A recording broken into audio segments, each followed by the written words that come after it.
It had long been the dream of Ferry Porsche and his father Ferdinand to build a sports car bearing the Porsche nameplate. And in June of 1947, a new project was born, 356. The low-slung aerodynamic Porsche 356 Roadster was unique in itself with its aluminum body, mid-engine, and four-cylinder power plant. It was destined to become a classic. The first 356 Roadster was tested early in 1948, and a coupe followed later in that year.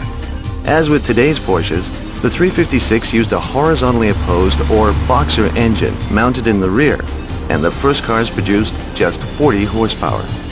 Early in the life of the 356, cars were assembled in Austria because of difficulties faced by automakers in post-war Germany.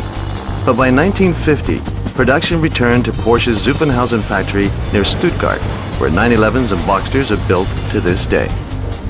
Even Porsche didn't see the full potential of its new sports car and planned to build just 500 of them.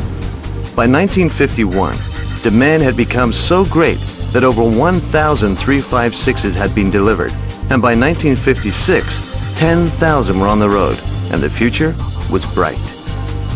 Throughout the 1950s, the 356 won worldwide acclaim. Engine sizes grew as enthusiasts demanded more power for road and track. Almost from the start, 356s were raced with great success, with the first big win coming in the 1100cc class at Le Mans in 1951. Many of the great drivers of the 1950s raced 356s at one time or another, and by 1958, over 400 wins had been tallied. Visionary that he was, Ferdinand Porsche could never have imagined that more than 76,000 Porsche 356s would be produced. This classic design would endure until 1965, when the last of the marquee rolled off the assembly line. Sleek and refined, all 356s, and especially the legendary Speedster versions, are now prized collector cars, and many are still raced in vintage events to this day.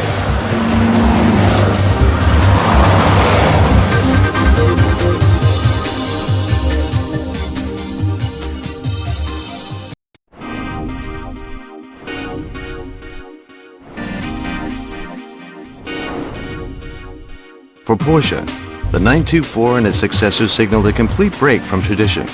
The sleek coupe had its four-cylinder overhead cam engine located up front, and it was water-cooled, thus creating a completely new design concept for Porsche cars.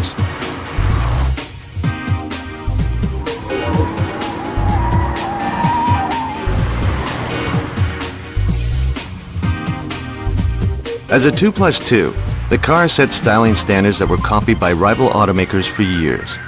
Its four-cylinder engine of just under 2 liters produced a surprising amount of silky power for its size, a characteristic of every model in the series. The 1981 Le Mans 24-hour race saw the debut of a new version of the 924 with turbo power and a more advanced engine design. The car was topping 180 miles per hour on the straights, and it became clear to excited Porsche fans that this new engine was extremely competitive. The new generation coupe was called the 944, and again it set standards for sports car design and performance. With its 2.5-liter power plant and flared body-side panels, the car looked fast just sitting on its stand when it was launched at the Frankfurt Auto Show late in 1981. The engine used twin-balanced shafts to give it the smoothness, power, and response of a 6. The ultimate embodiment of the series was the 968, produced in coupe and convertible styles. The 968 incorporated slick aerodynamic styling features, and its 3-liter power plant was taken to an even higher level of efficiency and performance. Even today, the 968's power unit is considered a benchmark of four-cylinder engine design.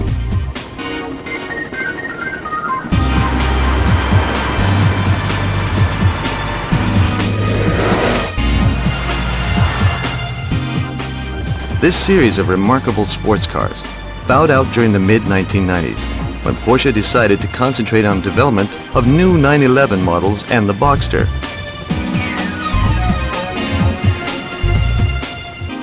Although these stunning cars, the 924, the 944, and the 968 are gone, they are not forgotten.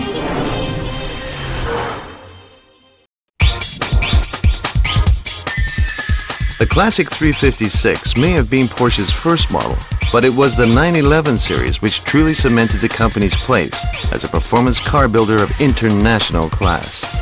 The go-ahead for the first 911 was given to the engineering team in 1959.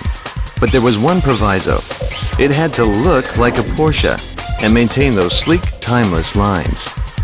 The 911 made a sensational debut at the Frankfurt Auto Show in 1963, and production was underway within a year. Departing a little from 356 tradition, the car was a 2+2 and boasted a 6-cylinder engine. It was to no one's surprise that the power plant was mounted in the rear and used a horizontally opposed boxer layout. The 911 evolved steadily over the years, but always retained the same basic shape and powertrain. The 911 went from strength to strength as ever more powerful and innovative variants appeared. The legendary Turbo debuted in 1974 and set new standards for ultra-high performance sports cars. Porsche's cleverly conceived 911 Targa model, with its built-in rollover bar and removable roof panel, set a trend that was widely copied by rival makers. Today's 911 series, the first complete re-engineering of the original concept, includes Carrera, Cabriolet, and Turbo versions. The cars are faster, more agile, and safer than ever, and the flagship Turbo boasts more than 400 horsepower.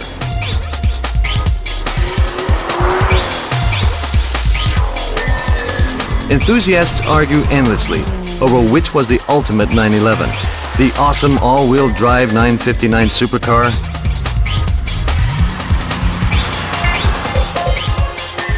the aerodynamic GT1 Le Mans racer,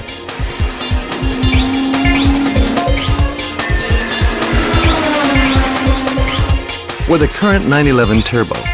All are direct descendants of one of the most successful and enduring sports car designs of all time, a mark of excellence for rival automakers to follow. The history of Porsche goes back long before the first 356 sports car rolled off the production line. Founder Professor Ferdinand Porsche was just 25 when his name first appeared on a car, the 1900 Lohner Porsche Electric.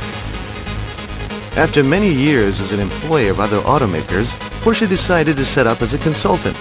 He designed various cars, including racers, but it was his VW Beetle concept that first won him fame and laid the foundations of the superb dynasty of Porsche sports cars.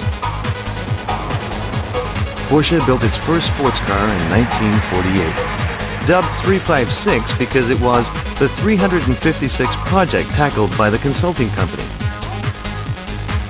The car was an instant success and established a tradition and mystique which continues today. All through the 50s and mid-60s, 356s poured from the plant in Zuffenhausen, and for Porsche, it was a period of growth and stability. In 1961, construction began on Porsche's new proving ground and development center at Weissach. Today, the huge complex is capable of handling all of the complex research and development demands automakers now face. The 911 model was launched in 1963 and marked a new period of growth for Porsche, which continues today with the current lineup and the popular Boxster Roadster, sensation of the 1993 Detroit Auto Show. Over the years, Porsche has worked hard to bring its cars to a wide variety of buyers. The 928, introduced in 1977, was a V8-powered luxury 2+2 offering great refinement and impressive performance. At the other end of the scale, the 914 6 mid-engine sports two-seater, introduced in the late 60s with its removable roof, was aimed at a more affordable market segment. Both won plenty of fans, and the models had no lack of Porsche mystique. Today, Porsche is enjoying record levels of success as a specialty automaker and operates manufacturing facilities that are among the most advanced in the world. The future is assured, and the legend continues.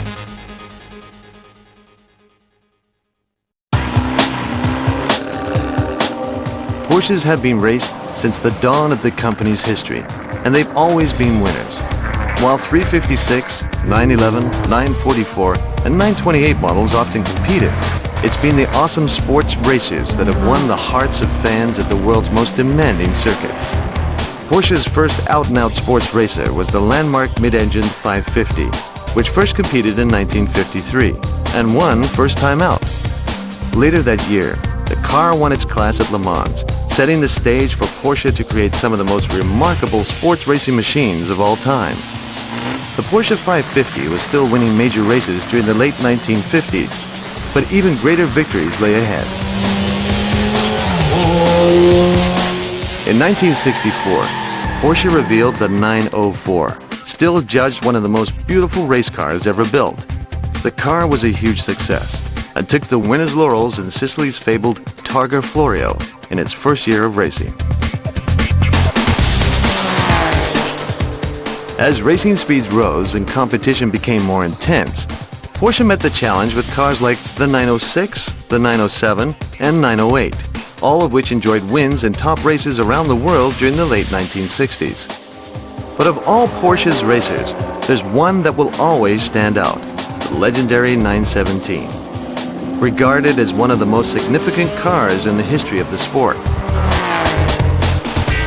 First shown at the Geneva Motor Show in 1969, the 917 was lower, sleeker, and more powerful than any sports racer that had gone before. And the car was not just a good looker.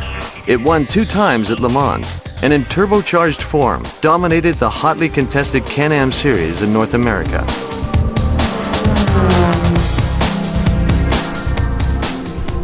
During the 1980s, the super-fast 962 carried the Porsche banner, and wins continued to flow.